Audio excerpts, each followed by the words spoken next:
Is it water with the sheep in the box? If there's one thing that I personally find incredibly frustrating and therefore feel the need to talk about and get off my chest right off the bat, by which I mean the second video in a series, it's bad relationship advice. This comes in a few forms, from weird pick-up artistry bullshit to fucked up gender norm stuff to just plain old enforced cis-hetero monogamy and truisms stemming from what society expects love, sex and relationships to be like. This stuff is incredibly prevalent and widely accepted as fact in certain online communities and spaces, so I think it's important and really quite interesting to not only challenge and debunk it, but to provide an alternative perspective and more healthy, realistic advice after explaining why the more common advice provided is unhelpful. One thing that will probably become a running theme throughout the rest of this video series is this. In dating, it's not about convincing people who aren't and usually wouldn't be interested to fuck you via deception and tactics derived from weird theories about gender and sexuality. It's about finding the right person with whom you are compatible and with whom you can build a connection. Even if the former works, it cannot and will not create a long-term, strong, healthy relationship. If you're only interested in sex and have little to no morals, I guess you can try some of the more mainstream advice, but I can't vouch for the level of success you may achieve. When it comes to casual sex, I would argue it's still better to be yourself rather than put on an act and attempting to lie your way into someone's pants, but obviously the need for an emotional connection or compatibility is less important in that scenario. However, I would urge you again to make your intentions clear. There are plenty of women out there who want and enjoy casual sex because, again, I feel like this should be a more widely understood concept than it is. Women get horny too sometimes. It's a real dick move to attempt to trick someone who is looking for a relationship into bed with you by pretending you want the same, especially when there are women out there who want the same as you already. So that aside, let's talk about bad relationship advice, debunk it, hopefully, and potentially provide some alternatives. There are a few main types of this kind of stuff, so I'll be going through them by category as follows. First, weird pickup artist stuff. Stop giving women free attention. Free attention on social media. Free attention when you see them out walking around and you start gawking at them and checking them out. Stop giving them free attention, okay? Especially when she's on social media and she uploads a new photo of herself. Don't be another one of those beta cuck orbiters that, you know, drops 100 likes on that photo and drops all these comments. You are not doing yourself any favors by giving her free attention. All you're doing is inflating her ego. Then we'll move on to incel garbage and gender hierarchies. You're probably familiar with the classic male socio-sexual hierarchy. It's typically thought of as a pyramid.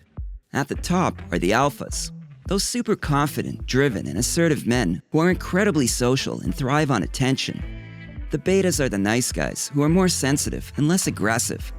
Then there's the deltas, the average guys, who keep society running smoothly. Next come the gammas, who aren't as successful with women and not liked quite as much by other men. And at the bottom of the pyramid are the omegas, the fun-loving but non-aspirational individuals. Now, there is another type of guy, the sigma male, who doesn't fit into any of the traditional male archetypes. And these men are considered the rarest type. I then will discuss what women want according to men. What women really want in a man. Let's talk about that. What is it that women really want? This is such a fascinating topic to me, and I'm so excited to talk about it because I spent so much of my own blood, sweat, and tears figuring this out. It's really important to understand what women want because, well, if you don't understand what a woman wants, then you're not going to be able to attract her and you're not going to be able to keep her. So for me personally, when I started on this journey a few years back, what I told myself is that I'm not just going to use some little gimmick to try to attract a woman. What I'm going to do is I'm going to understand women at their core, really understand them. And they're not that difficult to understand. Most men have a lot of trouble understanding women, but really, if you dig into it and you go out there and you practice and you do a little bit of studying, it's not that hard. And here I'm going to give you the straightforward how-to of what it takes to attract a woman and what it is that a woman is really looking for in a man, because this is what we're talking about. and finally we'll touch on weird societal norms and expectations. Hi, this is Helena, and in this video, I'm going to be sharing 5 things that high-value women never do in dating and relationships.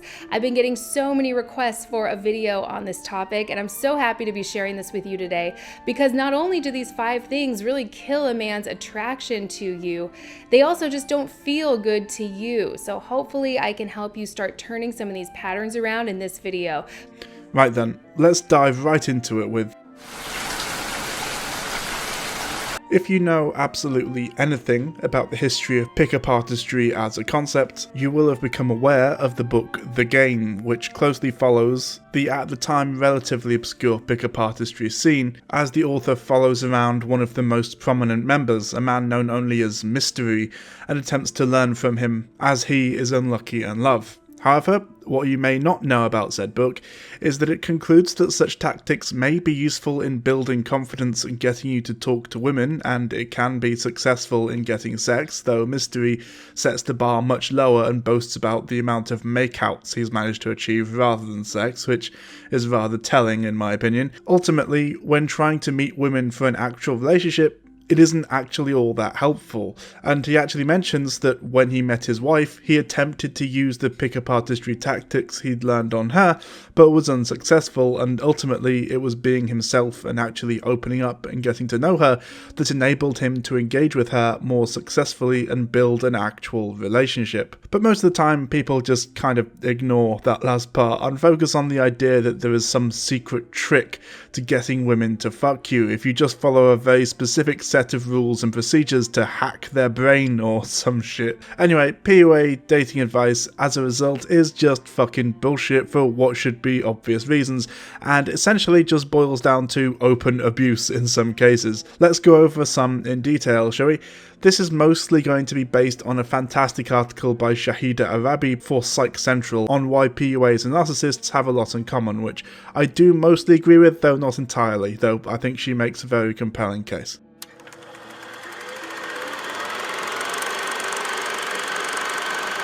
This is probably the best known and most talked about of these. In short, negging is a form of covert put-down or backhanded compliment, which many point out is a classic narcissist tactic, as it seems like you're being nice, but in actuality are targeting insecurities in order to manipulate someone. A neg is a comment meant to undermine a person's self-confidence so that they are more vulnerable to advances, but in such a way as to make it seem like it's something completely innocent or even kind. In the pickup artistry community, negs are used primarily when the target is perceived to be more attractive or appealing than the pickup artist, as it allows the pickup artist to bring down the target a notch or two, putting them on a level playing field so that rather than having the self-confidence to reject the creep immediately, the victim feels compelled to win the predator's approval or validation. For example, a pickup artist may neg a highly attractive woman by saying something like, "If you're lucky, I may even buy you a drink,"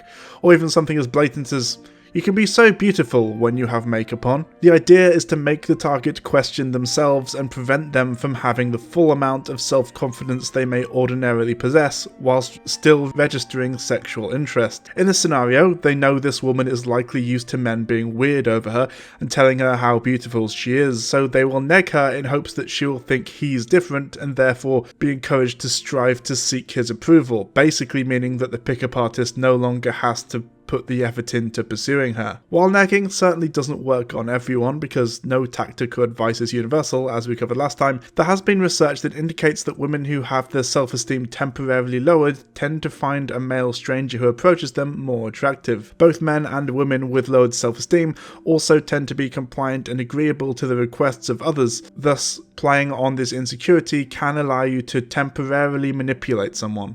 But usually only temporarily, and most of the time it'll be very clear what's going on. However, where negging can be potentially dangerous rather than shitty and creepy is that researchers believe that if you feel flawed or defective yourself or already struggle with your self-esteem, which due to our culture of hypersexualization, shaming people for not measuring up to body standards, and just shaming people, but especially women, for not measuring up to an unachievable and arbitrary level of attractiveness to the point where now apparently apparently there's a new trend of removing pieces of fat from your face because that's a thing anyone has ever cared about before, you're likely to expect less from a potential partner and have a heightened need for acceptance and affection, opening you up to a heightened risk of abuse and mistreatment.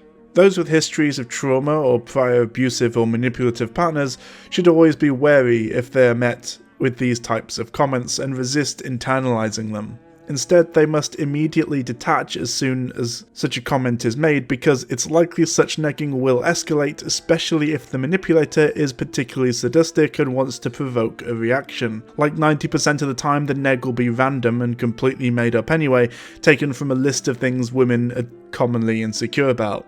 This may seem weird that you can make someone insecure about something that simply isn't the case, but let's not forget that young people often find themselves suffering from eating disorders over a belief that a healthy weight is fat, and our society is extremely effective at making women feel insecure. So telling an adult woman that she would look great if she lost a bit of weight or whatever, which is a very common neg, might not be as ineffective as one might hope. To anyone potentially at risk of being negged, remember that these comments are designed to unsettle you for a reason, because the predator in question believes you are above them in some way and wants to take you down.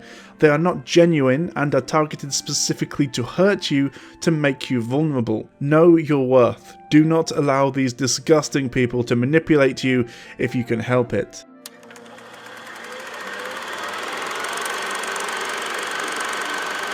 In his book, The Art of Seduction, Robert Greene suggests that self-styled seducers create an aura of desirability by pretending they have many suitors, whether that's the reality or not, and that the target is not in fact a target they are desperately trying to win over, but merely an option that can be taken or left, again in an attempt to make the target pursue the pickup artist rather than the reverse. This usually involves creating a perceived sense of competition so that the target is compelled to win this highly desirable person's attention and affection. As Greene writes, few are drawn to the person whom others avoid and neglect. People gather around those who have already attracted interest.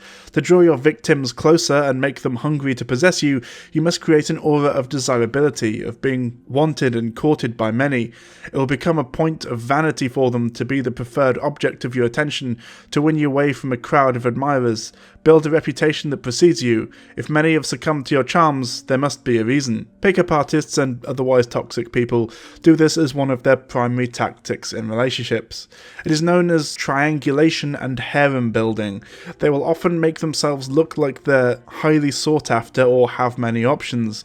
Pickup artists manufacture love triangles by constantly bringing up their exes, people they've dated, or people who are apparently obsessed with them.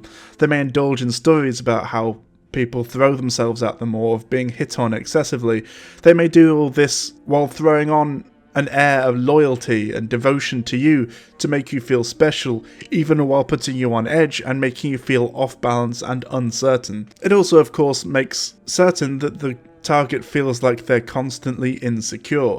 If they have a bad day or in some way not measuring up to the ideal of a perfect partner or prospective partner, that the POA will simply leave them and move on to one of the many potential suitors they claim to have. If you do find that on a date someone talks positively and at length about their former partners, compares them to you, or goes on about those they find attractive, or if, for example, they flirt with other people on dates, such as the waitstaff, consider this a red flag. Even as someone who until recently was polyamorous, long story, I'll get around to talking it at some other point, this would be a real dick move and incredibly disrespectful. For many, these are automatic deal breakers because such tactics are often used to dismantle and unsettle you, or if not sinister, then at least incredibly shitty. Break the triangle by removing yourself from the situation altogether. A healthy partner, even a prospective one, will strive to make you feel worthy, comfortable and secure. An abusive one will often manufacture and feed insecurities. You should never have to compete for a decent partner's attention.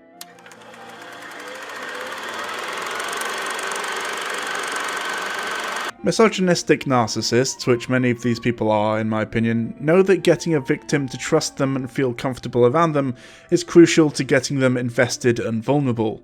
No shit, right? This is usually a positive thing, wanting people to feel comfortable in your presence, but well, this is not exactly entirely above board. Pickup artists and narcissists alike know how to do this in spades at the beginning of relationships. Often, they assess their victims' vulnerabilities and morph into what they perceive they may be missing from their lives. In the honeymoon stage of the relationship, and even over the course of a night, they can spend a lot of time lying and manipulating to appear to be someone they're not in the eyes of their victims. Pickup artists and narcissists alike use excessive time spent together, paired with early disclosure of personal details, real or made up, to manufacture a false sense of intimacy in lieu of an organically built level of trust and intimacy. This is basically a reverse engineered tactic based on a real psychological phenomenon. In short, Arthur Aaron and his fellow researchers in 1997 discovered that intimacy between two strangers could be enhanced by having them ask each other a series of personal questions. As the author of the study notes, one key pattern associated with the development of close relationship among peers is sustained, escalating, reciprocal personal self-disclosure. This is pretty intuitive, right? Like, the more you talk about intimate and personal details of your and another person's life, the more your trust and intimacy with someone will build and grow.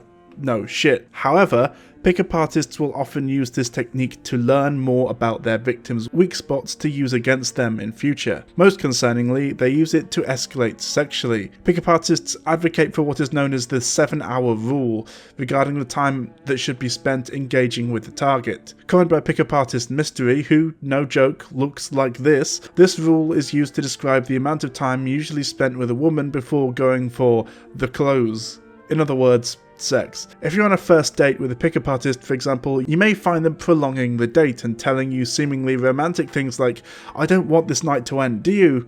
or pushing you to make a second date before you've even finished your first. According to Mystery, this is a strategic move to heighten the level of investment and increase trust in the victim. It is advised in the PUA community that such time be spent getting to know the target, disclosing things about yourself and getting the target to disclose about themselves, with topics becoming more and more intimate. That way, the target comes to perceive you as a potential sexual or romantic partner early on, and allows the PUA to create a persona that perfectly matches what the target wants or needs. For example, let's say that they've never been able to find someone who is stable and able to provide an environment of security. In this situation, Mystery claims, the best thing to do would be to immediately start portraying yourself as a stable, successful serial monogamist looking for something long-term in order to make her feel like you're the person she's been looking for all this time. In essence, lie to get in her pants, like a fucking scumbag. Acting like the perfect match in order to manipulate someone into bed is not only shitty and manipulative, but definitely blurs the line between enthusiastic informed consent and, well, not that. Not saying that pretending to be a rich helicopter pilot ballroom dancer to some girl in the club is a form of sexual assault or anything, and obviously it's not illegal to lie, but let's be crystal clear here. If someone decides to sleep with you based on a lie you fed them, they did not consent to sleep with you, they consented to sleep with who they thought you were, which is extremely morally grey, murky territory, and at the very least gives off very sus vibes. To counteract this method, many women have started to resist disclosing personal details when a date reveals intimate information so prematurely, as anything and everything they tell a pickup artist can and will be used against them, whether it's used to get them into bed or to mess with their head. However, the unfortunate, or actually very fortunate, part of this is that this is a very small minority of people. Most people who open up on a date will quite simply just be emotionally open and or oblivious to social cues regarding emotional oversharing. And of course, that is part of the underhand tactic. It's all plausibly deniable or explainable in some other way.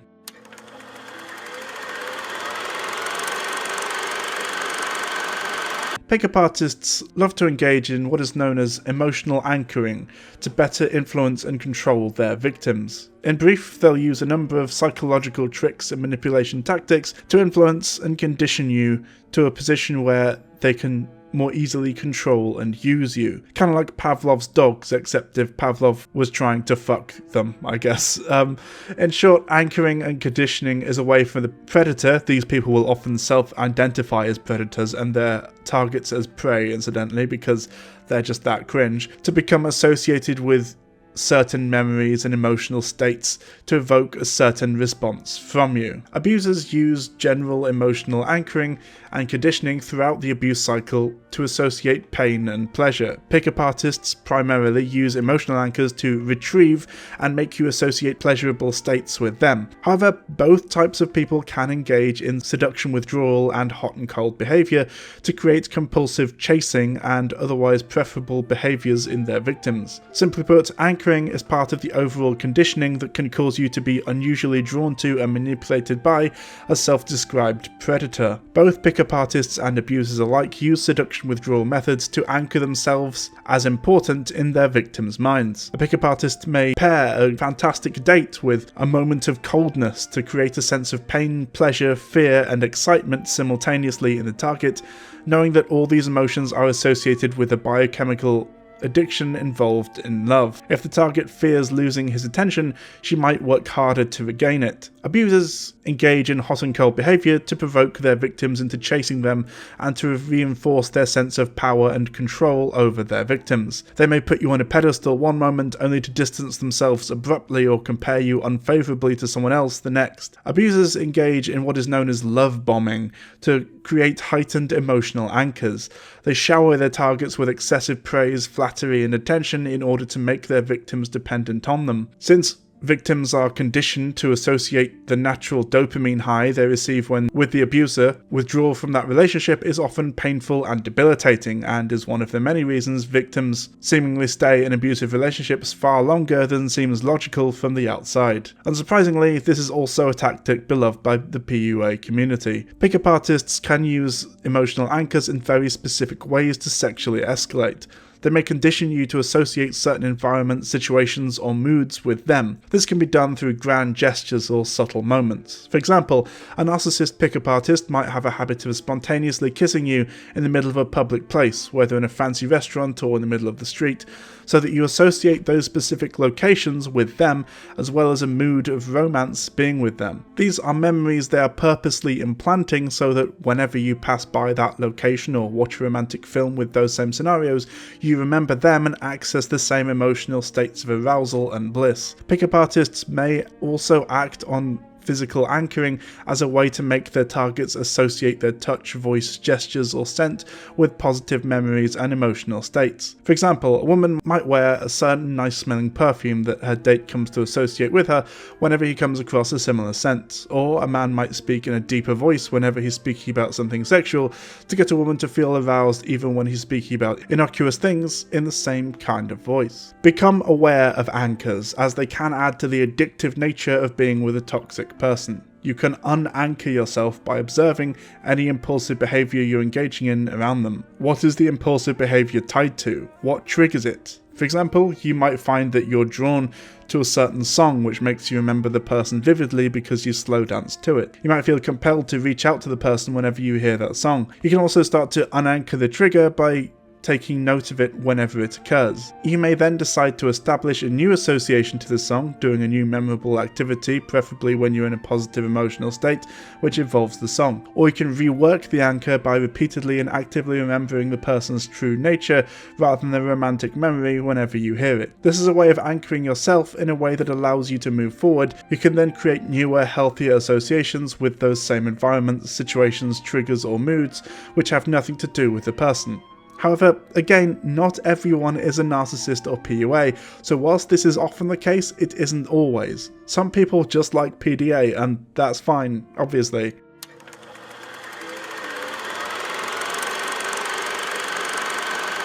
Manipulators only looking for sex are not going to be direct about their agenda unless it's part of a specific script or tactic they're using to appear dominant. They will instead dress up their intentions. They'll pretend they're interested in getting to know you, even to the point of acting as if they want a relationship or can't wait to go on more dates with you.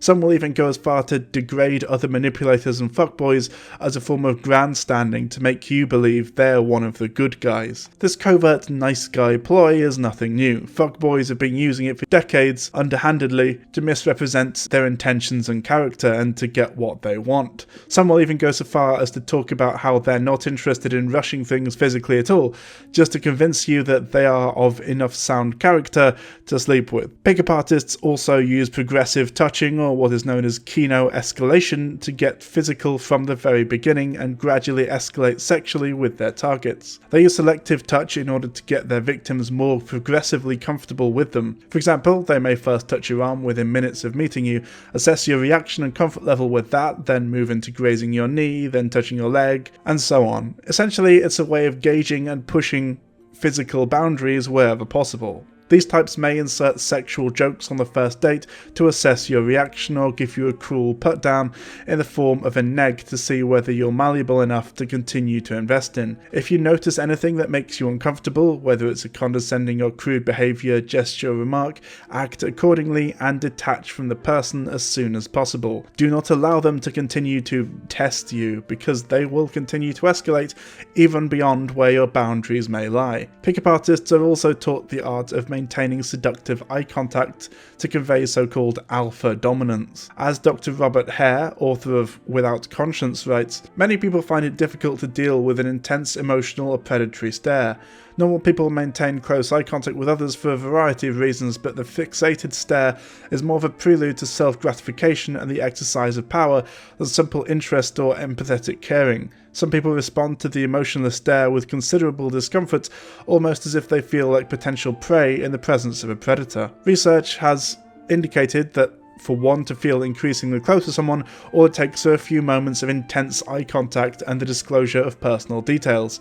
Prolonged eye contact also releases oxytocin, the same love hormone that bonds mother and child. Pair eye contact with a PUA's premature disclosure on dates, and you can see why pickup artistry can be effective in certain circumstances. Some pickup artists also use the sexually liberated guy act to make their targets more comfortable with the idea of sex.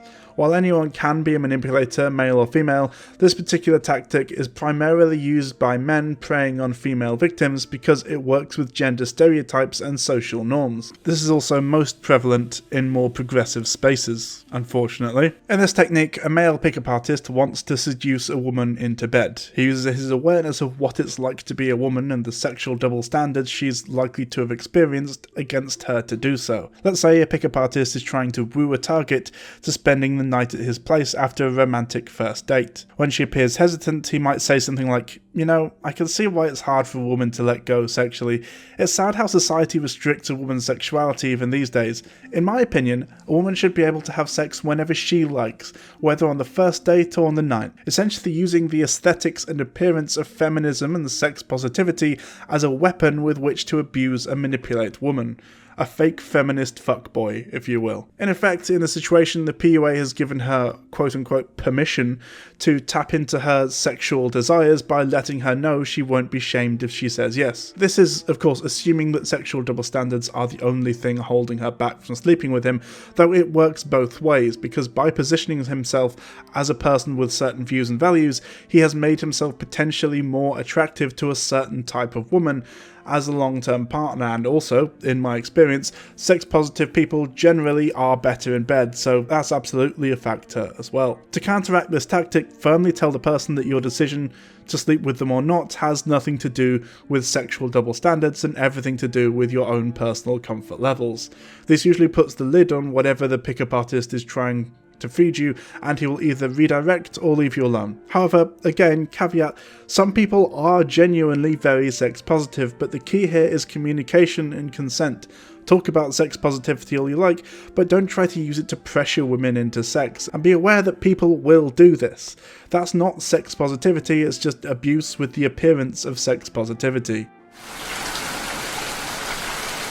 Alright, so this one really fucking pisses me off, and in my opinion is extremely harmful and yet also extremely prevalent. So let's talk about it. There is no such thing as the one. There is no such thing as soulmates. There is only compatibility and love at certain points in time. You may feel like the person you're with right now is perfect and that you are completely made for one another and that the feelings you have when you're with them are unique and irreplaceable and once in a lifetime, but I want you to accept and realise that this is by and large not the case. Anyone who's a little older will be better placed to speak on this, such as myself for example, but a majority of the time the relationships you see as perfect and unique, well, just aren't.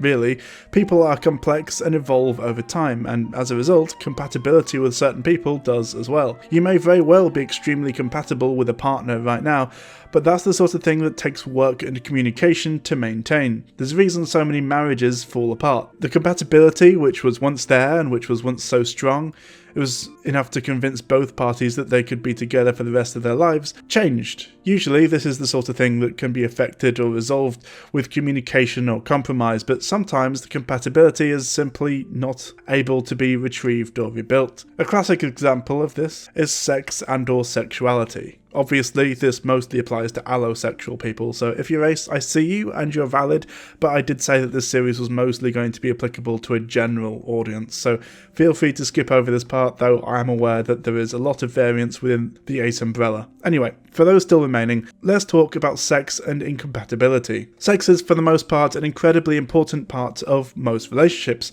and as a result, incompatibility here may cause severe issues, especially over time. No doubt you've been aware of the sex getting boring and older age phenomenon, and indeed this is unironically a large part of the reason people decide to go into, for example, swinging or dogging in middle age. Keeping the spice there is often seen as a joke, but for most people it's an incredibly important aspect of maintaining a long-term relationship. Nothing kills passion like a boring sex life. Likewise, of course, there are things like sexual identity or preferences. There are a good few people who discover, halfway through a relationship with someone of the opposite gender, that they're actually gay, or likewise, in a poly relationship someone decides that they want monogamy, or, of course, the opposite, a situation I'm all too familiar with. Or it could be something as simple as mismatched or out-of-sync libidos. Everyone has experienced this at some point at either end, and it sucks. If it goes on for a prolonged period of time, or if the base levels are at opposite ends of the scale, it can cause issues, not least extreme pressure and resentment. And of course guilt, and so on. It's nobody's fault, but if you need sex significantly more or less than your partner, well, that's an incompatibility that can, over the long term, lead to the end of a relationship depending on how severe it is. On a temporary basis, or caused by external factors, sure, that's not a big deal. Nobody should ever feel pressured or expected to sleep with their partner if they don't want to.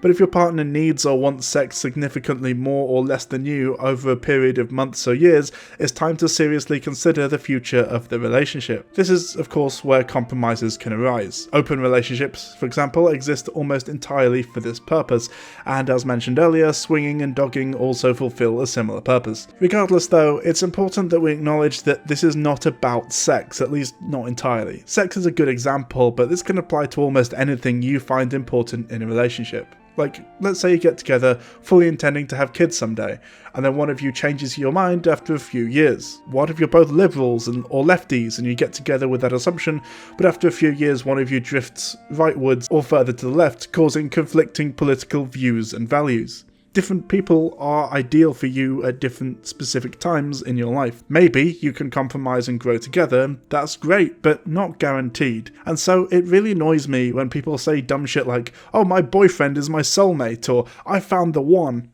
because there is no such thing as the one. Oh, and when it comes to the other better half stuff, you know what, fuck it, let's get into that. In the simplest possible terms, I hate this framing of relationships because it implies a level of expectation and codependency that, being honest, is completely unhealthy.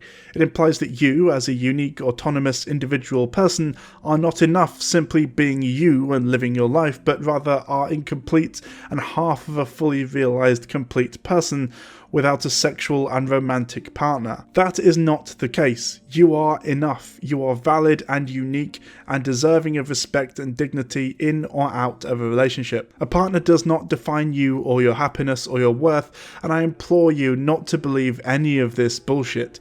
It may seem harmless, like a kind of weird thing people say that seems maybe a bit weird, but is ultimately harmless. But the problem is with the normalization of the implied message these phrases carry and the harm they can cause, if internalized due to cultural ubiquity. In short, telling people that they are half a person by themselves, that they require a partner to be fully complete, and worse, that their partner is anything more important or significant than them, well, that's certainly one way to make people feel like they have to be in a relationship to be happy and instill codependency in the nation's youth, I suppose. A relationship should not restrict or diminish the autonomy or freedom of the people within it. If anything, it should increase and strengthen those things. Two people in a relationship are not two halves of a greater whole, they are two wholes in themselves, working together to build one another and themselves up.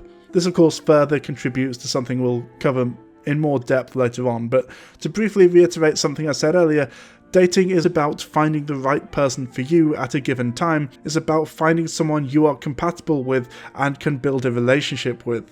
It's not about just convincing someone who isn't necessarily right for you or who isn't compatible but you think could be a good potential partner to give you a chance or whatever. In short, love is about finding the right person, not convincing the wrong one. But this kind of thinking, the convincing someone you like to date you regardless of compatibility or even their opinion stuff, well, it's reinforced by this insane idea of fated lovers, right? We may not be compatible, and you may not want to be with me, but I know we're soulmates, and I know we're meant to be together. I know you're the one. This whole idea is, or at least appears to be, some weird sci-fi fantasy pseudo-religious thing, and I would heavily encourage you to reject that sort of thinking entirely.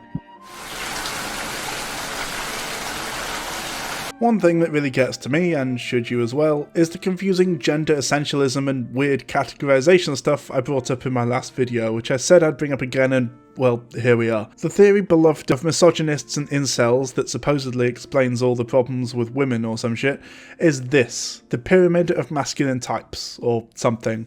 Oh, wait, no, my mistake. It's called the Socio-Sexual male hierarchy. Sorry, much less fucking stupid name. Anyway, let's talk about it, because this is surprisingly common, and like most conspiracies and pseudo-scientific theories, appeals to the gullible and easily misled by referring to stuff people either already believe or suspect about the world. See also body language science, and as we covered in a previous video, just about everything to do with serial killers and or people with specific mental health or personality disorders. See, there's a certain subset of men who are desperate to be able to explain with facts and logic the ways in which they are simultaneously unable to get a girlfriend and yet are somehow superior to other men. This is of course connected, though distinct, to the PUA stuff mentioned earlier, but borrows a lot from it as well. Like most of the most scientific and totally realistic theories concerning gender, the socio-sexual male hierarchy originated and was published in a famous peer-reviewed scientific journal,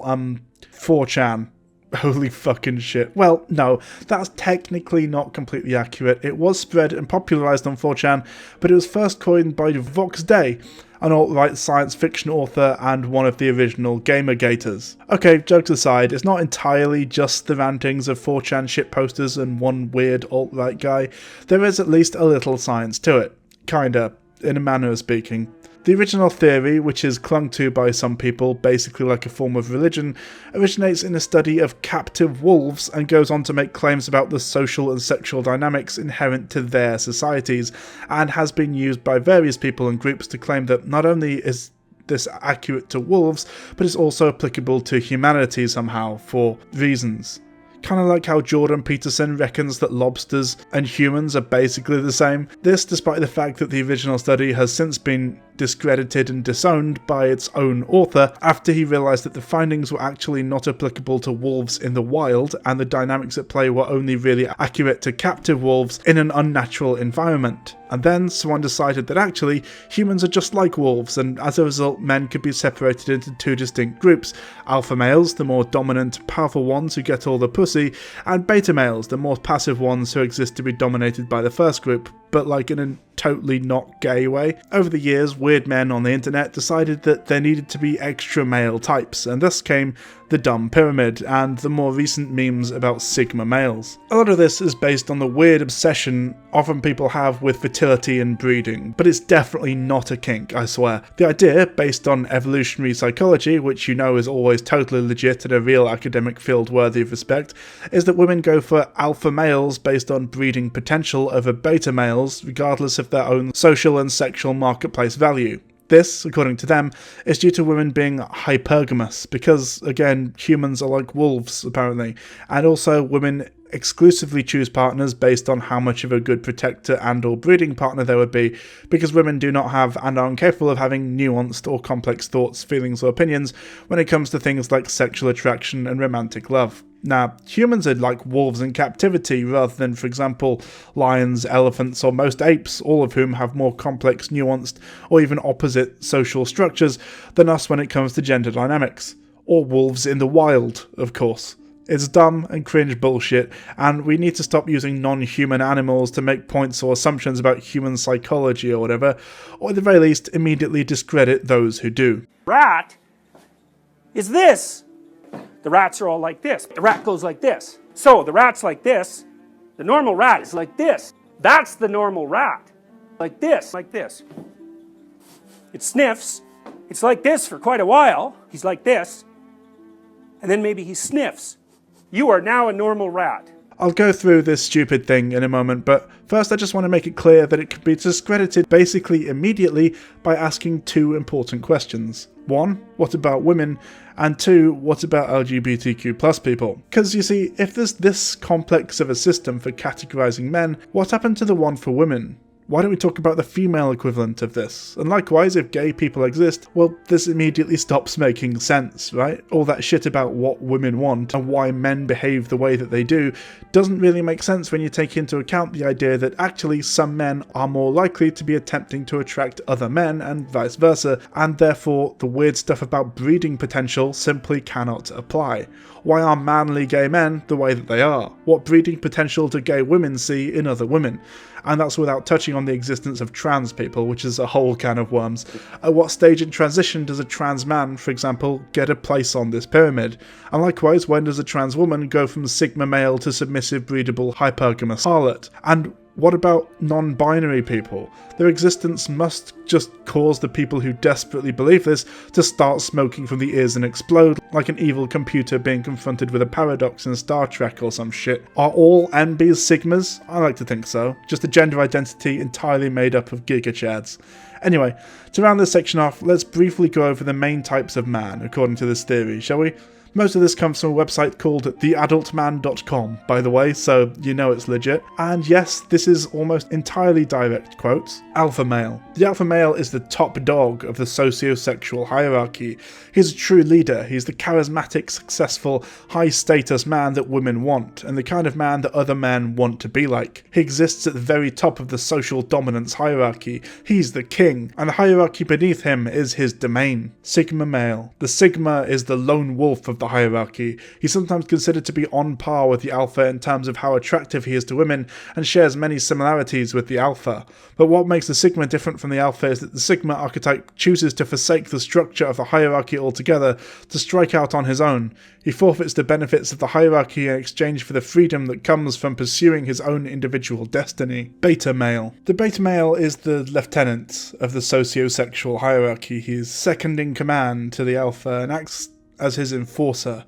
He takes commands from the alpha and makes sure that those commands are carried out throughout the rest of the hierarchy. You'll often see beta males in close proximity to the alpha. They're his trusted confidants and perform an essential role within the hierarchy. Delta male. The delta male is the worker of the socio-sexual hierarchy. These are the normal men who wake up, go to work, get things accomplished and move the entire hierarchy forward.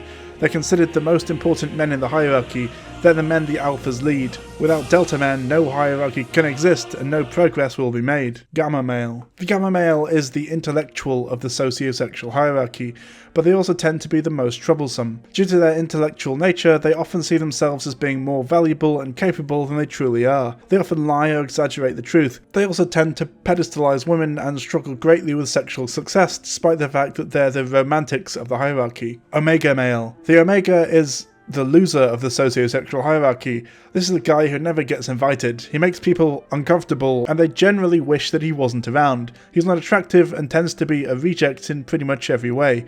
This is the type of man who's often rejected from the hierarchy against his own wishes. This is the most tragic and difficult of the archetypes. So, now you know. These are the only types of men there are, apparently, and if you don't fit into the above categories, you simply do not exist.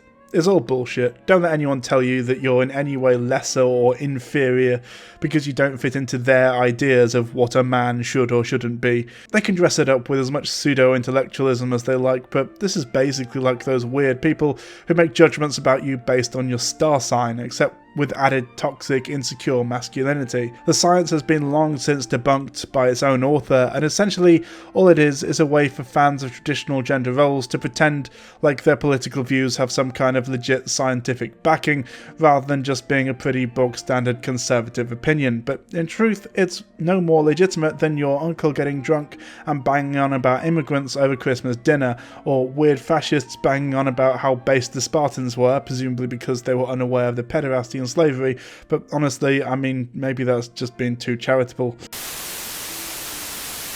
A brief pause here to make you aware that some discussion of messed up, toxic, abusive stuff is coming up, and to impart the following information. Your partner should be, well, a partner in the relationship, a respected equal in every sense of the term. They should be the person you feel most able and comfortable talking to with regards to your feelings.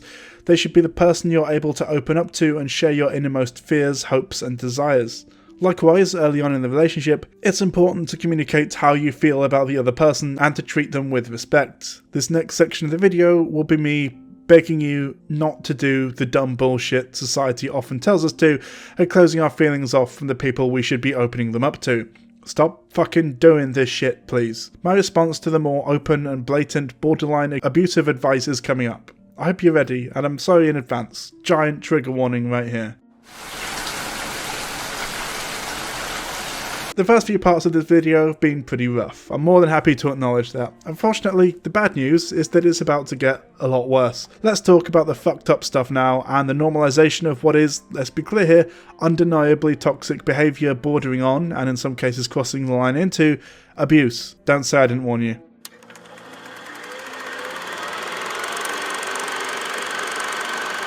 This part is pretty self-explanatory, but to be clear here, it's really kind of weird that so much dating advice comes from men, and especially toxic men at that, basically telling men how to talk to women, what women are like, what they want, and so on. Likewise, a lot of the time, it's this type of man who ends up telling women what they should want. The inevitable outcome of this, of course, is hurt and disappointed women and pathetic, arrogant men. You see dating advice from men that basically boils down to, you need to be a manipulative, abusive prick, and sex advice that can be summarised as, just fuck her hard and do Kegels. And because there's little to no concern or interest in the female experience, it slowly becomes an echo chamber of men talking about what women want without asking any women, meaning that it's men who don't care or want to know what women want, telling other men what women want, based primarily on stereotype, weird misogyny and male insecurity, tinged with an unhealthy dose of bioessentialism and evo-psych. Women, they tell us, are hypergamous, more on this in a moment, are mostly attracted to men they think will provide decent offspring and ultimately want to breed with the chads. They choose partners based not on how good they are in bed, how considerate a lover they are, how kind, respectful and or compatible they are, but on their breeding potential. Also, and this is something that will come up in a future video in more detail, can we talk about how sad it is that the sex advice these men usually impart, due to the fact that it doesn't at any point involve the input of a woman, never actually mentions, for example, oral sex? Considering that 70 to 80% cannot reach orgasm through penetration alone, that seems like a pretty big oversight. But no, being alpha and dominant is more important than making women come. If anything, making a woman come is actually kind of gay, right? Why are you pleasuring a girl, you fucking cuck? Simp behaviour, to be honest, you absolute pussy. This applies to pure nonsense ideas, like the 80-20 rule, of course. The idea being that 80% of women are exclusively attracted to the top 20% of men, whereas the other 80% of men are there to compete over the bottom 20% of women based on some at best shaky sources, and can be pretty easily disproved by talking to, I don't know, people in the real world. The fact that categorizing people based on attractiveness, dating potential, etc. is absurd on the face of it is of course relevant here, but even if we ignore that, are we really going to argue that the middle 60% of people are hopelessly forever alone, singletons? Are most couples you see massively outweighed in terms of attractiveness? Have you ever met someone who outright states that they're only interested in incredibly conventionally attractive people?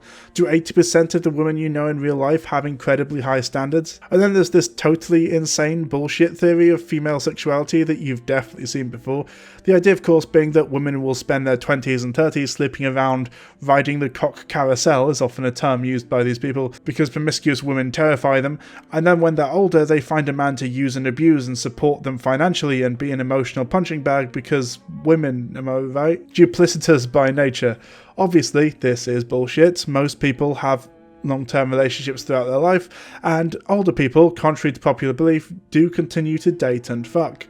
I, and most of my friends, have been in and out of long-term relationships throughout our 20s, and I think this is the norm, really. Oh, and also, this isn't a purely female thing. Fuckboys, like those that mostly produce this kind of dating content, also live this kind of lifestyle, sleeping around, using women for sex, and only when they're older do they settle down, but it's okay when men do it, I guess. I also feel the need to point out that being promiscuous as a younger person doesn't mean that you seeking a serious relationship later in life is a cynical or dishonest ploy to trick people into caring for or providing for you. People's priorities shift throughout life. This is good and healthy and normal. And then there's the incredibly cringe tendency for some men to start telling women how their bodies work, but like totally incorrectly. The phenomenon of bad women's anatomy is a whole meme, of course, and this would be a long video later on down the line, but probably for the worst example, let's talk about weirdly made up conspiracies about what lots of casual sex does to a vagina, made up by people who've never touched a vagina before, apparently. This video is not going to get monetized. So, there is this idea that the more sexual partners you have, the looser your vagina gets, and also that the vulva is damaged and grows due to scar tissue or something. It's fucking weird, and like I said, could not possibly be believed by a sexually experienced adult who has ever spoken to or interacted with a woman, because like, that's not how any of this works. Some vulvas just look like that completely naturally and normally, because porn stars' bodies are not the only type that exists. Some vulvas are bigger and meatier than others, even those belonging to total virgins, and all are good and fine and beautiful. Likewise, vaginas are incredibly resilient, and no amount of dick will permanently or even semi-permanently loosen them, and even if it did, why is it only sex with multiple men that produces this effect and not multiple instances of sex with the same man? These things can push a baby out and go back to normal after a period of recovery. You think a dick is going to do more than that? Is your dick as girthy as a literal human child? No? Then shut the fuck up and talk to an actual woman for once in your goddamn life. And in this way, women are often left out of their own dating and sexual experiences, as so much of dating becomes about the men, and they are pushed to conform to this harmful and often simply inaccurate idea about them that didn't include their input whatsoever. This is by no means as bad as some of the stuff I'm going to talk about, but it's indicative, in my opinion, of the kinds of attitudes that cause some of the more toxic behaviours.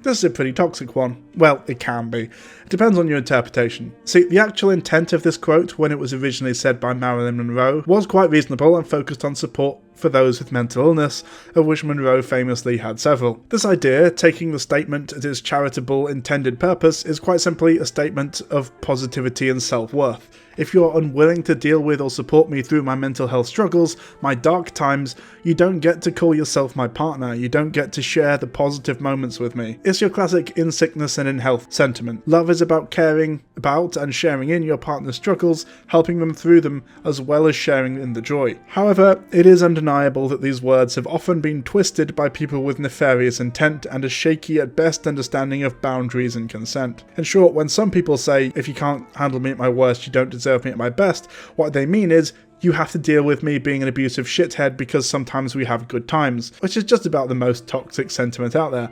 Obviously, this is bullshit. You should never ever have to handle someone being abusive or anything, no matter how good the good times are. You deserve to be treated with love and kindness, and of course, if your partner is going through a difficult period, be there for them, stand by them throughout the difficult time, but don't allow someone else's problems to ruin your life, and certainly don't allow yourself to be treated poorly by people who claim to love and care about you. Putting up with abuse or mistreatment is not the price you have to pay for being treated decently by your partner.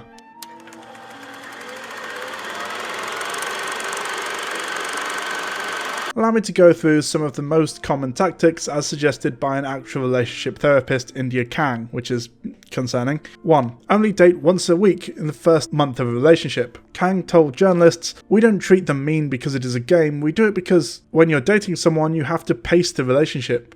People give each other too much too soon. I teach my clients to date only once a week in the first month, and that's because men and women fall at different stages in the relationship.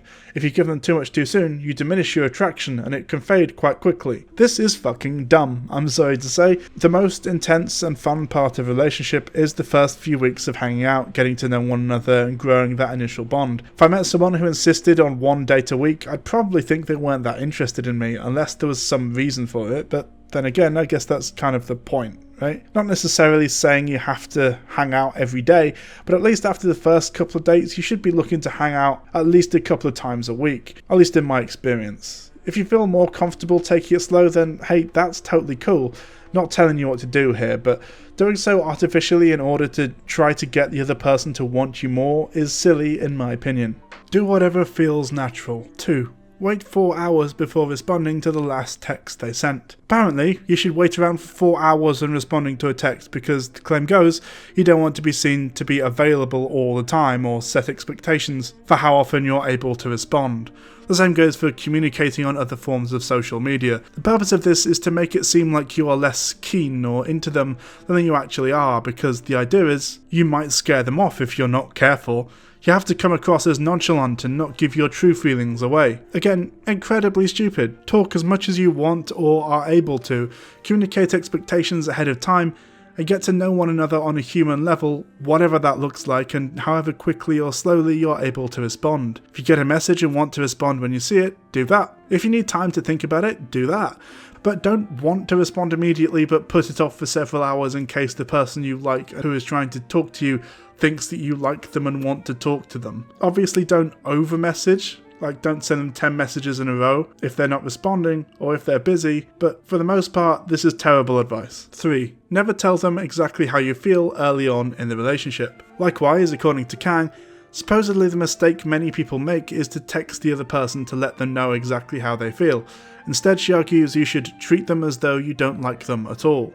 According to Kang, being coy keeps the relationship fresh and exciting. Do I need to add anything to this? No, if someone thinks you don't like them, they will likely lose interest and or become annoyed or upset that you don't feel the same way they do.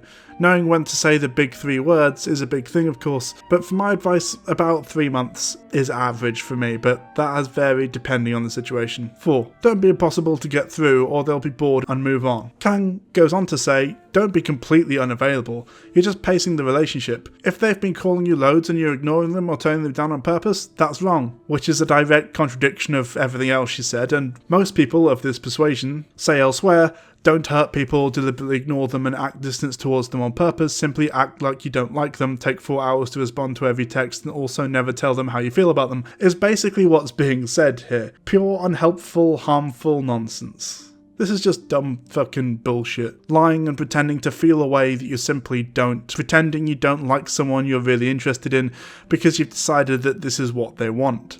Look, don't get me wrong, if you come in being full on and tell someone you love them on the first date, maybe hold it back for a little bit, move a little slower, but also don't unnaturally slow down the relationship, hide your feelings, and especially don't keep them at arm's length or push them away. Hiding your feelings out of fear or flawed belief in treating people mean to keep them keen. Simply don't treat people mean, full stop. How about that? For me, if someone deliberately did this stuff to me, I would be upset and likely they would, if anything, damage the relationship. Don't play games with people's feelings and emotions. Don't try to get people to be more invested in you by being a dick to them. Simply be open and honest about who you are and what you want and how you feel.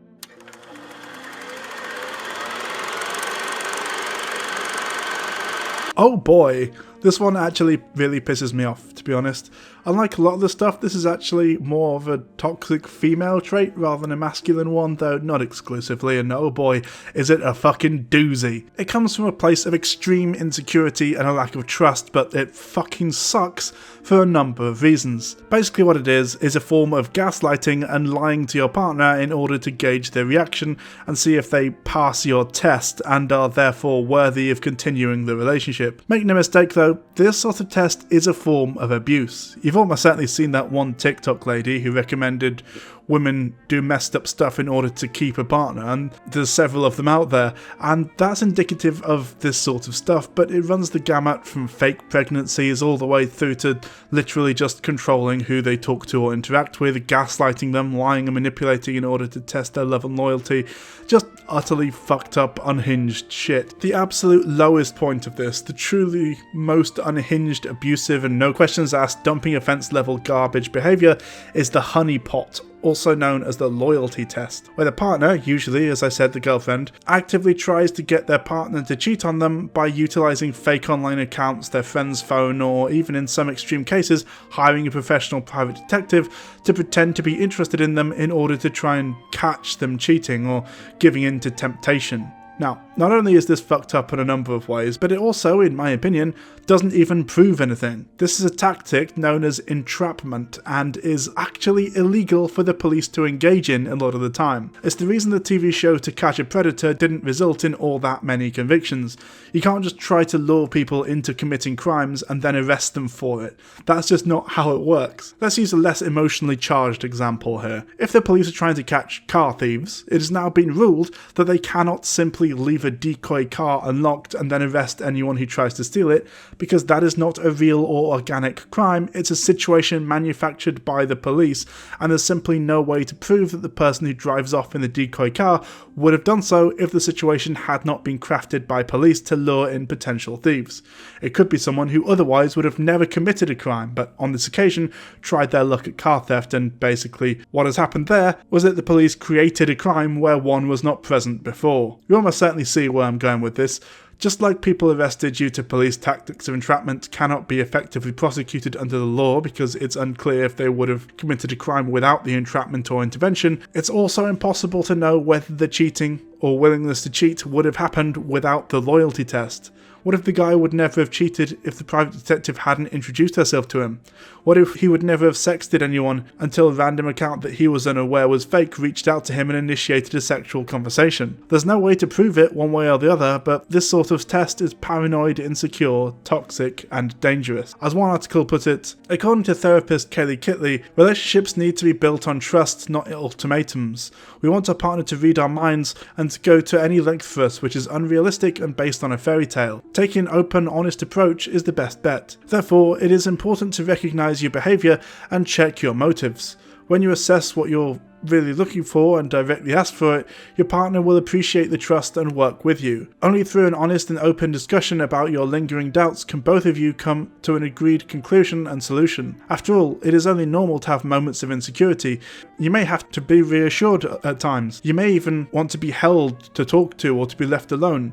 All of these are fine. Chances are your partner would much rather prefer to be approached directly than being secretly tested. Part of the reason it's so hard to quit testing and start asking is that you may never want to admit how much the answers matter to you, but doing this only keeps your relationship away from the truth. The only way to come out on the other side feeling more complete for your relationship is to face your feelings and change your actions. Maybe next time, just ask for what you want. Unsurprisingly, it turns out that communication and actually talking to your partner about your issues, concerns and feelings, even your anxieties, regardless of how reasonable or silly they may seem, rather than doing these insane tests that don't prove anything but only serve to either deepen your anxiety or damage your relationship and the trust you already have with your partner, is the best way to go.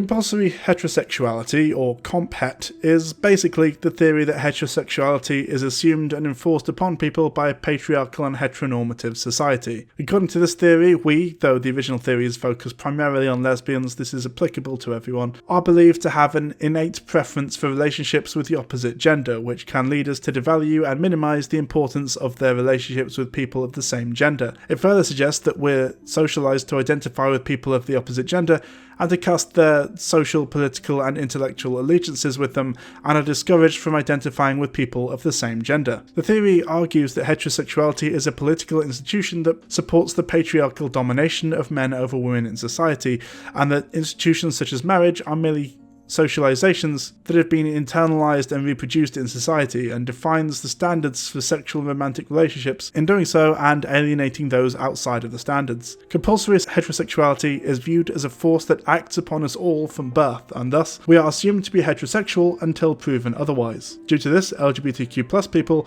are found to consider their sexual orientation as integral to their relationships with other people and as a foundation for their overall identity. Likewise, the theory claims that male dominance in a patriarchal society is a major factor in enforcing compulsory female heterosexuality, that in order to serve men's needs, heterosexuality requires men to force women into heterosexual relationships and marriage under a patriarchal society. It is suggested that people outside of standard relationships, such as LGBTQ+ people, are best able to see the confines that heterosexuality imposes because they are not as adjusted to the inequality within heterosexual relationships, and that heterosexual women are confined to believing that heterosexuality is the only option, but that until doing a lot of self-discovery and exploration, a lot of LGBTQ+ people might assume that they are straight because, well, that's what's normal and pushed on us for our entire lives. This is of course why so many people only realise that they're LGBTQ+ later in life. They assumed that they were the default and never bothered questioning it. And the same is true of monogamy. There are a lot of people out there for whom monogamy simply is not good, or at least who would benefit from opening up their relationship, but have never considered doing it due to the fact that, well, this is just how things are. We're told that monogamy is the correct way of doing things, so why would anyone question it? This last section is basically a rehash of an old video I made ages ago about how conservatives are bad in bed and scared of sex, which has since been confirmed by the admission that Ben Shapiro has apparently never made his wife wet. Yeah, you effin' with some wet-ass P-word. Bring a bucket and a mop for this wet-ass P-word. And the very concept of women taking pride in and ownership over their bodies and sexuality has caused a wave of sex-negative and oppressive reactions from the right wing in recent years, up to and including banning abortion and certain types of consensual porn. Anyway, it's important to cover this in my opinion, as it is not exactly uncommon and dominates a large part of the media consumed by those struggling with loneliness and who may be seeking out this kind of relationship advice video. So to round the whole video off, let's talk about the problems with so-called purity culture and conservative ideals of what a relationship should be. You may find quite a bit of overlap between this stuff and the nonsense believed by incels, by the way, and that is not a coincidence. Both are reactionary movements focused on subjugating and controlling women's bodies and sexuality. In order to really get into this, let's talk about sex. Don't worry, I'm in the abstract, not getting into specifics yet, or anything like that, but when we talk about love, we inevitably need to talk about sex as well, because whilst the two are not inherently linked for everyone, there is definitely a connection there, and when it comes to both incels and traditionalists, they seem to be obsessed with what kind of sex other people are having, and how much, in a definitely totally not creepy way, so it's basically inevitable that we end up talking about it here. First, let's talk about sex as emotional connection. Now, obviously, to many, if not most people, sex is viewed in this way.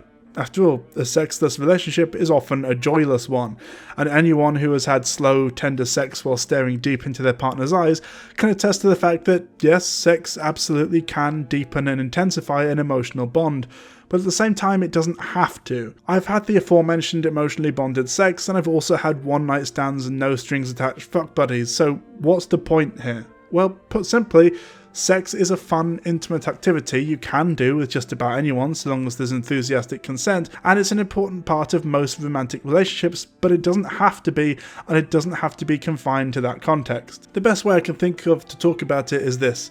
Sex is one of the many ways that adults play together, and experience the euphoria and joy that playing as a kid once did. Sex can be an incredible bonding activity that brings partners closer together, or it can be a fun thing you do with a friend or even a stranger, but the two don't cancel one another out. This is why it's so weird to me to confine sex to being something that must only happen within the confines of marriage. It fundamentally misunderstands and minimizes the point of sex. Casual play is fun and good, as is romantic, sensual play. Feel free to disagree, of course, but this is how I see it, and I really do think that sex being seen as this huge, important thing that has literally any impact, assuming that safety precautions are taken, unless you want it to, is dumb and harmful. So when conservatives and incels alike say shit like this: if you're a woman in 2020, you've heard you need to be empowered. You do you. The patriarchy is holding you back. Sleep with who you want, when you want. But this is a bunch of lies. Maybe you want to hook up with a guy because you care about him and you don't want to let him get away. Sleeping with him is the easiest way for him to take you and your feelings for granted.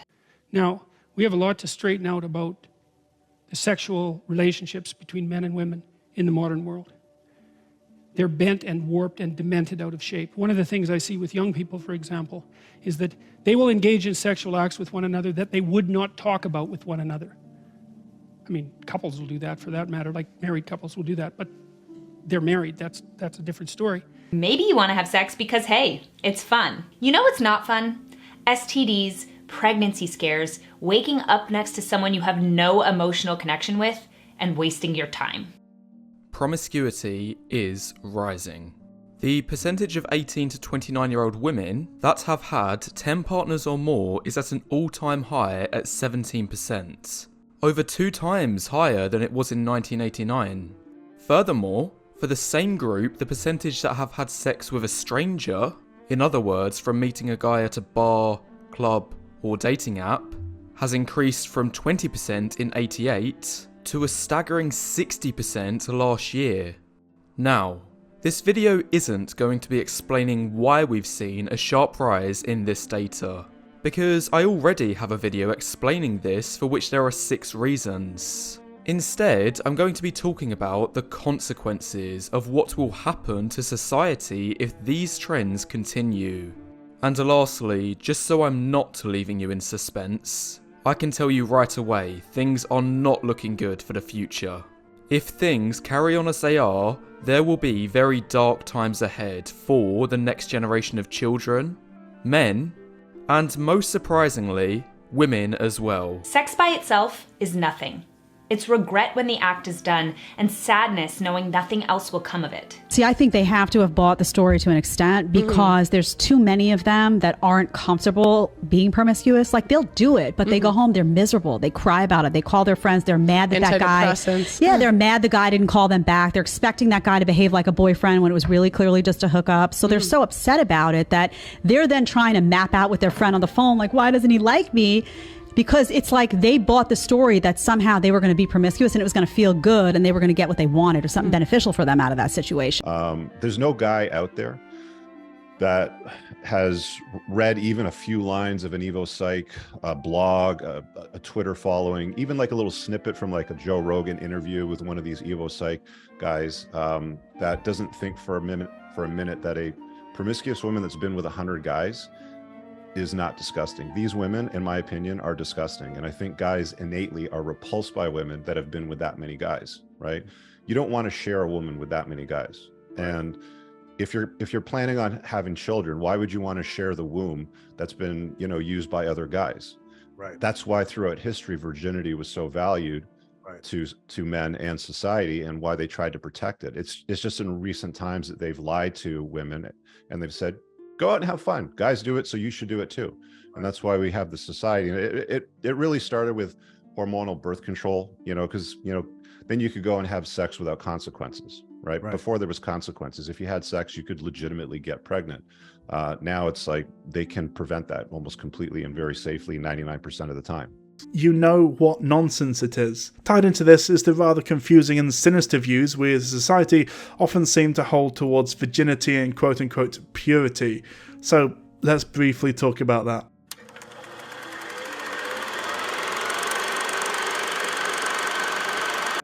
Here we go. Come on, ready? Virginity is cool. Come on. Virginity is cool. What up? Virginity is cool. He's got it. Virginity is cool. Come on. Virginity is cool. What up? Virginity is cool. Come on. Virginity is made up. This is obvious, right? Like, yeah, obviously, is what's called a social construct, basically meaning that we as a society created it and made up the rules concerning it arbitrarily. A bit like race, money, gender, that sort of thing. Things that are real and exist as a part of our society, but aren't natural and free from human intervention. You'll often see people arguing that social constructs are not real or whatever, but something being socially constructed can very much be real. Money is a social construct, and yet a lack of money is a surefire way to end up fucking dead, for example. Regardless, it's important to remember that virginity and the shame and fetishization of it that is so prevalent in our society is something we created, and therefore also something we can get rid of, should we so choose. And we absolutely should get rid of it because, in my opinion, it is extremely harmful and actively detrimental to the mental and emotional well-being of young people in general, and women more specifically. It teaches people to shame one another both for not being virgins and being slutty, and also for being virgins and being inexperienced and frigid. Right-wing and especially red pill types place a huge importance on virginity for some reason, likely because being the more experienced party in a sexual or romantic attraction gives you a certain amount of power, but also we must remember that at the core of these movements is a deep-seated hatred and fear of women and female sexuality, and making women feel insecure and guilty about their perfectly natural and normal urges and choices just falls naturally within that framework. Plus, of course, it inherently excludes and ignores the existence of LGBTQ+ people.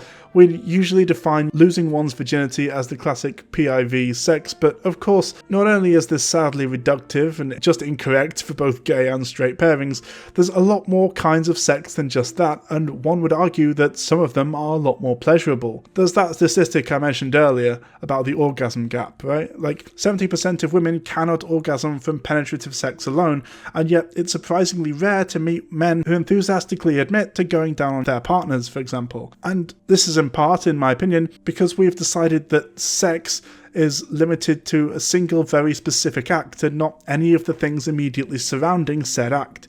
You might say, I had sex, and mean I put my penis into a vagina, whereas I might say, I had sex, and mean I went down on someone, for example. Hence why a lot of people living in more conservative religious situations often resort to anal and oral sex rather than vaginal sex, because the former are not considered losing one's virginity within this framework, whereas the latter very much is, again, within those communities. Where this pertains to LGBTQ+ people and how we, as we often do, arguably disprove this idea, or at least significantly challenge it by our very existence, is simple. If anal sex is not considered sex, and if oral sex is not considered sex, and presumably hand shandies aren't either, well, are gay people all virgins? And if so, why all the drama over gay sex?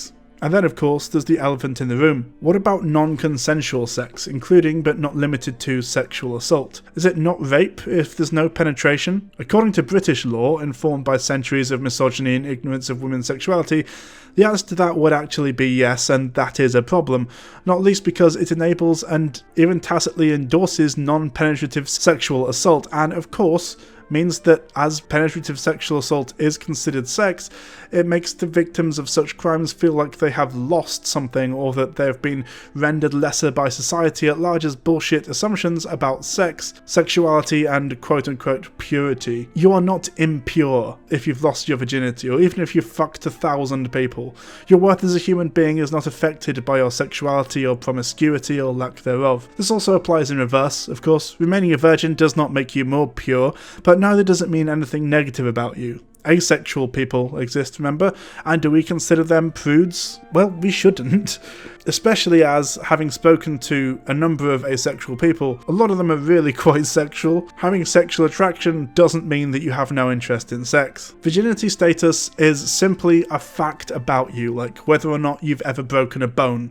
It doesn't say or mean anything about you other than whether or not you've had sex, and nobody should care about that shit, to be perfectly honest. Ironically enough, this heavy focus focus on virginity and purity more often than not ends up sexualizing young women and girls more than a sex-positive and proactive approach by focusing almost everything about sex and the perceived desirability of an inexperienced woman. Likewise, by teaching women that they become worthless upon losing their virginity, it pushes many to crave it significantly more than they otherwise would. As well, it's now no longer just a natural urge, it's a forbidden taboo. But of course, they don't have the comprehensive sex education to prevent them from things like, for example, pregnancy and STIs. The only thing turning virginity into a huge deal tied to immorality ever did was make young people have a lot more mental health issues, but the same amount of sex, but without the knowledge necessary to be able to do so safely or responsibly. But what if we stopped giving a shit about how much sex total strangers, and especially young people, may or may not have had or be having? What a world that would be, eh?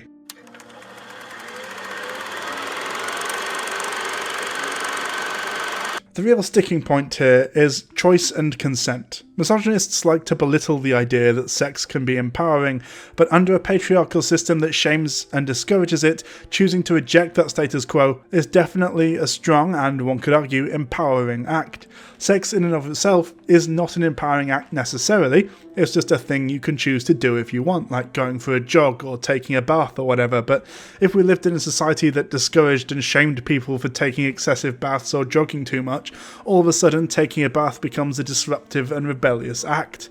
And doing so in direct opposition to the opinions of the rest of society, especially one that you view as oppressive, suddenly having casual baths is actually quite a powerful act. Reclaiming your freedom, sexuality and body autonomy is a powerful act of self-worth and liberation.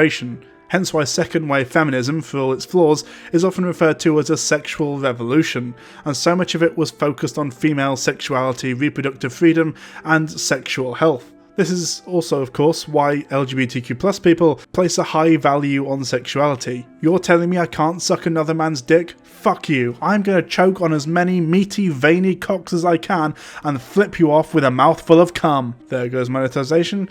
That doesn't mean that all women believe that sex is inherently empowering, or that all LGBTQ+ people are hypersexual, of course, merely that sex and sexuality are a little more complicated than they may seem. Connected to this is of course the debate and fight over reproductive rights and of course abortion.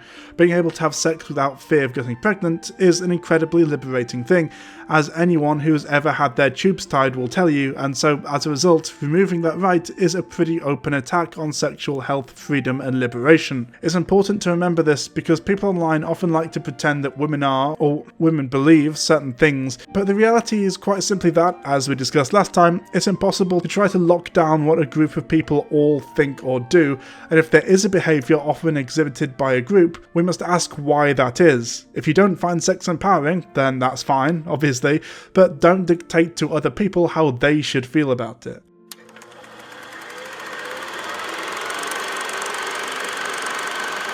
And finally, of course, we must discuss the myth of hypergamy, because it's the one that red pillars love to cling to, and it is a meme that refuses to die. So, what is hypergamy? Well, in brief, hypergamy, colloquially referred to as dating or marrying up, is a term used in social science and appropriated by weird incels online for the act or practice of a person, usually a woman but not exclusively, choosing a romantic or sexual partner of a higher caste or social status than themselves. This term, in its modern form, originated and still exists to an extent in rural India, though it's not unique to this region, obviously, where hypergamy was primarily an opportunity to modernise. The idea being that farmers and other rural workers wanted their daughters to have access to city life, which in general afforded better opportunities and amenities for both the daughter and the family. And of course, India still has a fucked up caste system in place, though it has been slowly eroded in recent years thanks to activists in India, as you're no doubt aware. Incels argue, however, that rather than being a cultural or historical thing, this is something innate to women specifically, citing studies of mate selection, which generally have found men and women reporting prioritising different traits when it comes to choosing a mate, with both groups favouring attractive partners in general, but men tending to prefer women who are young and physically attractive, while women tend to prefer men who are rich, well-educated and ambitious. However, what they tend to leave out is that these same studies conclude that as societies shift towards becoming more gender equal and women are able to be more effectively independent, women's mate selection preferences shift in line with those social changes, including a rather famous 2012 analysis of 9,000 people in 37 countries, which found that the more gender equal a country, the likelier male and female respondents were to report seeking the same qualities as each other rather than different ones. Usually though, the argument is not a sociological one, but pseudo-biological, making claims about mating opportunity and your standard red pill bullshit, assuming that sex and dating are exclusively about breeding and popping kids out or some shit, as well as how well their partner can provide. Yes, historically and still today to an extent, women have often chosen sexual partners based on how well they can provide, because historically and still today to an extent, women have often been unable to provide for themselves, so have had no choice. Marrying for love is often a privilege women couldn't afford. Nowadays though, whilst that attitude hasn't quite died yet, ideas like this don't always disappear so easily or so quickly as mentioned. It has become significantly less common, which in my opinion pretty definitively shows how natural it really was the whole time. Beauty standards change over time. I covered this a lot in my video about body positivity, but here's the short version. What we consider beautiful varies throughout time and according to culture. Famously, in the Renaissance, fat people were considered beautiful and fashionable to an extent, and for much of the Middle Ages, fatness was seen as a sign of wealth and status, as in order to afford enough food, especially enough fatty and sugary foods, to be able to maintain a high level of body fat, one had to be rich as fuck. Likewise, when we look at certain cultural practices, we see things you and I might consider to be unattractive or undesirable being held up as the pinnacle of beauty, or even as a beauty standard, because those things, by and large, are cultural. Tribal tattoos, scarification, things like tooth removal, other body modifications, for example, are a huge part of many indigenous sexual and romantic traditions. People in the US often go on about British dentistry, and this is definitely an example of cultural differences in beauty standards. People in the UK just generally don't care as much about having perfectly straight teeth, up to a point at least, but for a similar but more extreme example, take a look at the so-called passion gap, a cultural practice in parts of southern Africa in which the front teeth are removed for the purposes of fashion and status. Or we could take a look at the now thankfully outdated practice of foot binding in East Asia for another example. Point is, attraction, and by extension hypergamy, cannot be biological or inherent to all women, because if it was, it wouldn't vary so much based on culture, now would it? Alright, so final point here, we're in the home stretch. We've gone over a lot of toxic or otherwise unhealthy relationship advice, but it's important to talk about why these strategies and guides exist in the first place. And the answer to that is quite simple really. Dating fucking sucks for everyone involved, and it's painful and often dangerous, but it's all we really have. What these strategies exist to do is sell you on an idea, namely that there is an alternative, a method to help you skip all the hassle, risk and pain of having to meet people, get to know one another, risk rejection and emotional pain and so on, and skip straight to the part where beautiful people love you and you get a girlfriend without spending weeks, months or years swiping through Tinder in the desperate hope of getting a match with someone with whom you could build a relationship and have some rapport, only for them to ghost you, the sex to be bad, or the spark simply not being there or fizzling out within a couple of months. What dating advice and pickup artistry really is a get-rich-quick scheme. An obvious scam, but rather than promising money or financial success, although sometimes these things do also happen, i.e. Andrew Tate's Hustlers University, for example, what it promises is sexual and romantic success. But the fact of the matter is, I'm afraid, that there is no magic bullet, no secret strategy that will allow you to skip the difficult or painful parts of love. You can make it easier to get on with and attract other people, but that sort of advice is pretty simple, really. Be genuine, smarten up, and become the sort of person people will want to date. Simple as that. In the long run, what it is a case of resilience and emotional maturity. It may take a while, but you will meet someone with whom you are compatible. You just have to keep trying. Work on yourself a little bit, perhaps. Take advice from people in your life and message people on dating apps as much as you can. Be kind, respectful, and fun. We'll talk about this a lot next time, but it is true that dating is painful and difficult for everyone, and the system is rigged against you. All you can do is keep trying and not let it get to you. And most importantly, as we covered last time, talk to people normally, treat them like people. Next time, I'll be imparting advice on how to act both on dating apps and early on in dating in order to maximize the chance of a second date, but without lying or manipulating everyone. That's right, several hours into a video series about dating advice, and I'll actually be providing some practical dating advice. Shocking, I know. Beat it up, N-word, catch a charge. Extra large and extra hard. Put this P-word right in your face. Swipe your nose like a credit card. Hop on top, I wanna ride. I do a Kegel, well, it's inside. Spit in my mouth, look in my eyes. This P-word is wet, come take a dive. Do not do any of the incredibly bad sus shit we've covered so far in this video. If you do any of this stuff, please unlearn it and stop doing it ASAP. Not only is it harmful, disrespectful, and overall just incredibly shitty, and in some cases borderline abusive, but most of the time it won't work. Pickup artists do not know what they're talking about. They're full of shit, and their whole shtick is lying to women, manipulating and borderline abusing them until they give in and or are essentially forced to give in. It is, if not actual assault or abuse, then at the very least skirts the line of abuse as well as consent. Do not put your partner on a pedestal. Do not see or think of your partner as your other half. You are enough by yourself. You are whole and complete.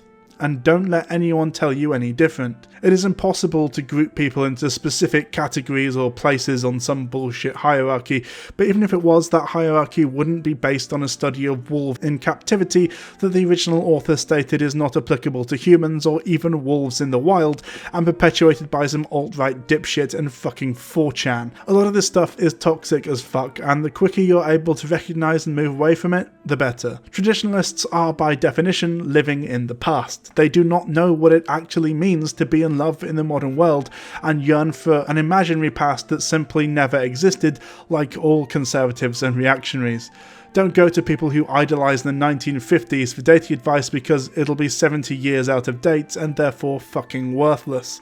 And finally, yes, I accept that dating sucks. For the most part, but it's important to acknowledge that there is no get laid quick scheme or any real way to bypass it unless you just want to date friends, which is fine, or meet people in clubs or whatever. You have to just grit your teeth and deal with it most of the time, but there is some good news. In the upcoming videos, I will help you navigate your way through it safely, comfortably, and respectfully. Now I've covered both the basics of how to view love and relationships and also what not to do in these first two videos. See you again soon, friends.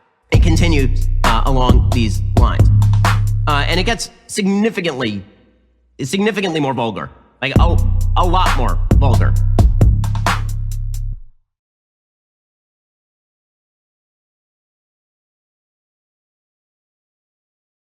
Hello everyone! So my psychics video hasn't gone up yet as of recording this voiceover because Tyler Henry has used his magical powers, psychic powers rather, to block it using YouTube's Content ID system.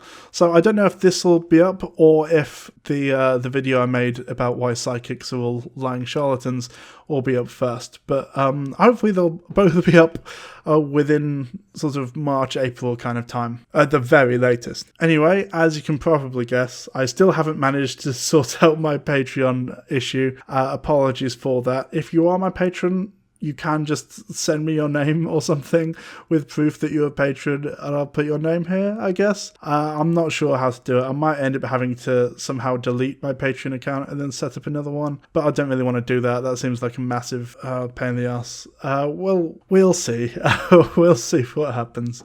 Anyway, I hope you enjoyed this video. I quite enjoy making these. They're not as fun, I guess, to make as like the history videos or the more paranormal kind of stuff. But I think it's important, especially in light of some recent Twitter discourse where everyone was losing their shit over the left apparently not appealing to young men or providing the same kind of dating advice that the right does. So that's one of the main reasons I started up this series anyway.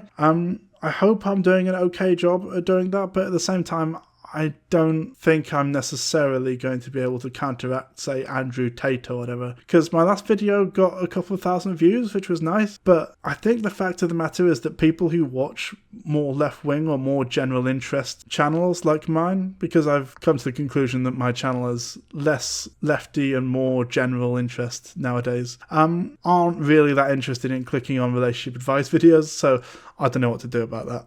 But I do think it's important to put this out there. So if you do have anyone that you think would benefit from this advice, or if you yourself could benefit from this advice, you can send it to them. And if you are the person who this has been sent to, I'm glad you watched it. And there'll be more videos rather coming soon that will give more practical advice. I just wanted to get the context out of the way first with the first video, and then this video was more sort of like a what not to do or what to avoid before we actually properly get into it. There's probably going to be about 2 or 3 more videos in this series. First starting with like what to do when you first start dating people, how to meet people, that kind of thing. Then like more relationship stuff, like how to maintain a relationship. Maybe one about breakups, so I might put that in the second video. And also I do want to make one about sex, but I do not know if YouTube will let me put that up on YouTube. So if not, I guess I'll have to make that like a bonus video and upload it somewhere else. Anyway, thanks so much for watching, everyone. Hopefully I'll get my Patreon sorted before my next video, which should be the Ghost Hunters video. Although I keep adding bits to the Ghost Hunters video, so who knows. It's currently standing at about 20,000 words, so that's fun. Anyway, I'll see you soon. And yeah, thanks for watching, and thanks for being patient with me while I've been homeless and not been able to upload very often. Bye!